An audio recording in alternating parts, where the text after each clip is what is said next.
What is up, guys? It is me, I'm a two-ray killer, bringing you another video on Dragon Ball Idol.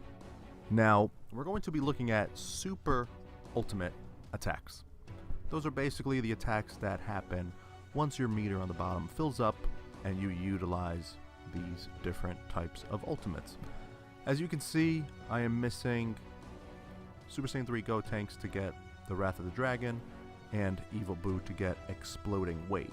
Now, what I'm currently using right now is the Sacrifice Burst, Ultra Kamehameha, and the Teleport Kamehameha. The reason why I'm using these is because Teleport Kamehameha at level 1, I'm not even upgrading them.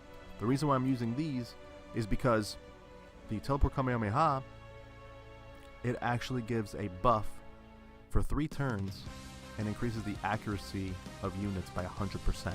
So they cannot miss, but if the opponent has high teleport and high dodge, it could potentially, basically, quote-unquote, miss.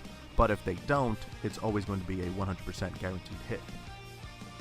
Then I use Ultra Kamehameha, and the reason why I do that at level 1 as well is because it reduces the accuracy of the enemy by 50% and also restores HP of all friendly units by 126. Now, this doesn't really have a high damage rate, so that's the reason why I don't use it. I've used it, I believe, at level 140. It did okay damage wise, and it did do a lot of healing, but in the end, as long as you have more damage than the opponent, you will win even without healing, to be honest. Even if they had more healing capabilities, you could still do more damage. See, I really use the Ultra Kamehameha and Teleport Kamehameha because of the buff and debuff. Now, the reason why I'm using Sacrifice Burst at a higher level is because of the damage.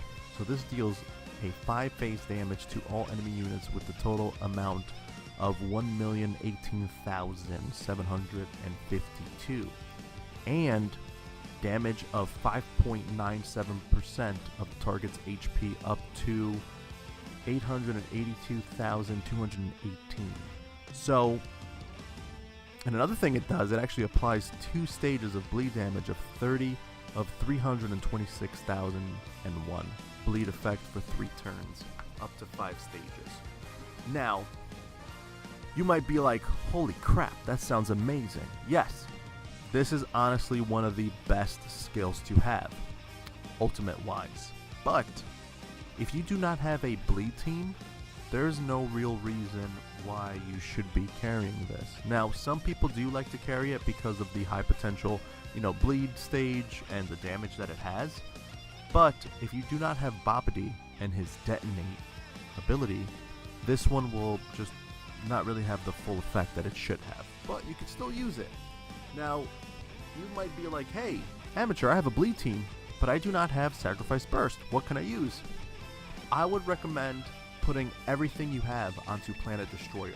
It will have less damage than the Burst, but it will have the same phase, 5-phase damage. The percentage, as soon as you level it up higher, it will say higher percentage, and it has 3 turns of bleed effect up to 5 stages.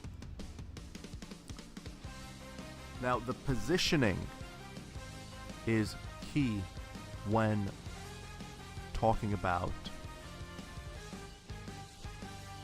ultimates. So this is what we're actually going to be doing. We're going to be running a test. We're going to go to friends. Let's go to our buddy. So right now, me and Eric are quote-unquote enemies on the same clan. He always tries to beat me, but as you can see his team right now, he has a 5-star Cell, 5-star Vegeta, a 4-star Super Saiyan 3 Goku, 4-star Super Saiyan God Goku, and then a 5-star Super Saiyan 2 Kid Gohan. Now I'm going to compete. I'm going to show you guys the difference. The difference between having this Sacrifice Burst on slot 1 and then slot 2. So first and foremost, you will see something that will happen. So let's fight.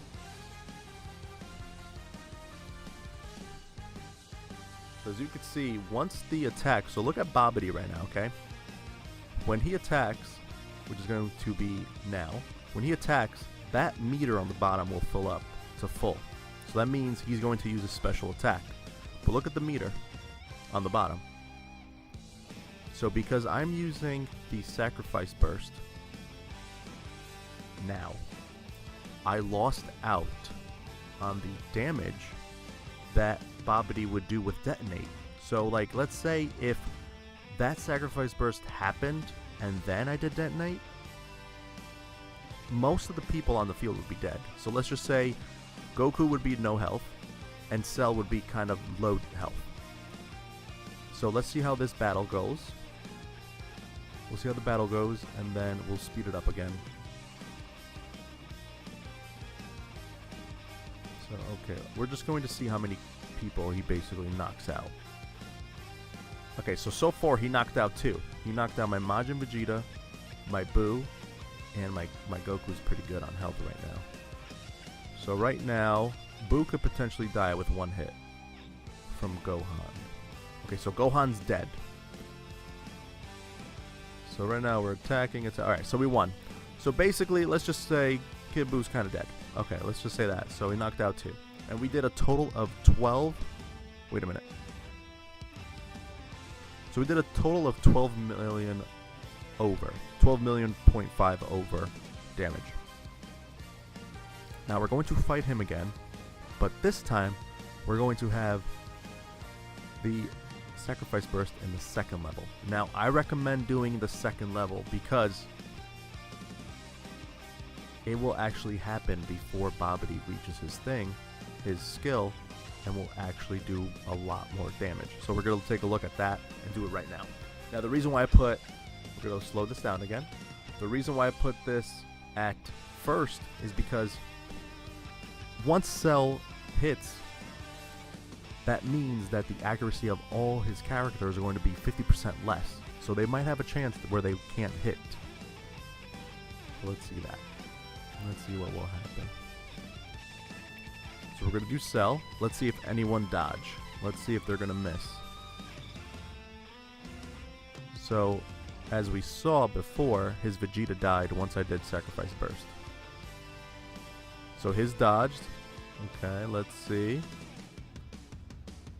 So he knocked out my guy. Okay, let's see. Alright, so now we're doing Sacrifice Burst now. Okay. So that means his Vegeta's dead.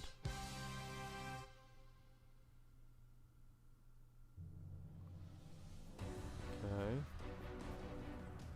Now Bobbity won't do his special yet. He's going to do a normal attack first and then be able to do it.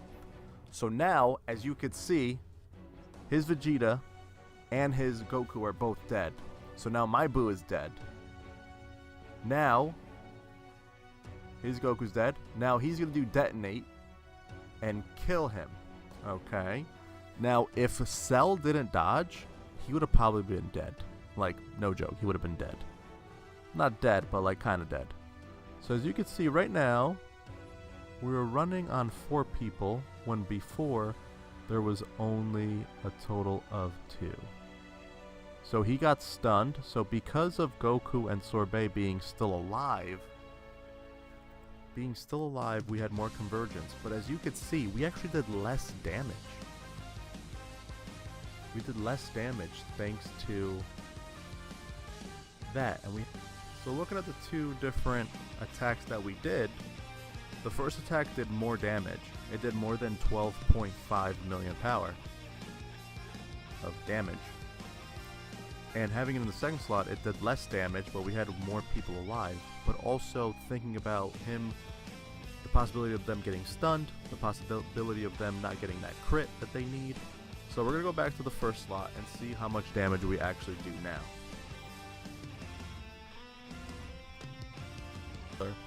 Another thing that I would actually consider doing, guys, and this is actually really important. Let's say you max this out. You're just like, oh man, I can't go any higher. I don't have the enough I'm stuck. I don't have enough. The blue things, I forgot what the name is, to level him up. What I recommend on doing, guys, this is really cool. I would actually take out instant Kamehameha and put in father-son Kamehameha. The reason why I would do that, and I'll put it at last, I would actually, let's just say, this is an example. Let's say I max this out at 220, and I don't have the resources to get him up higher. And I have the resources, though, to get this up to, like, let's say 150, 160, okay? I would keep this at level 1. This is so cool, and the reason being why it's so cool,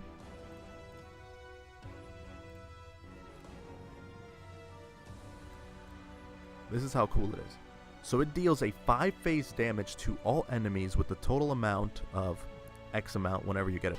Make sure to hit that comment below, and I will make sure to respond to any comments that I see. Alright guys, thank you so much. I will see you guys soon. Alright guys, peace.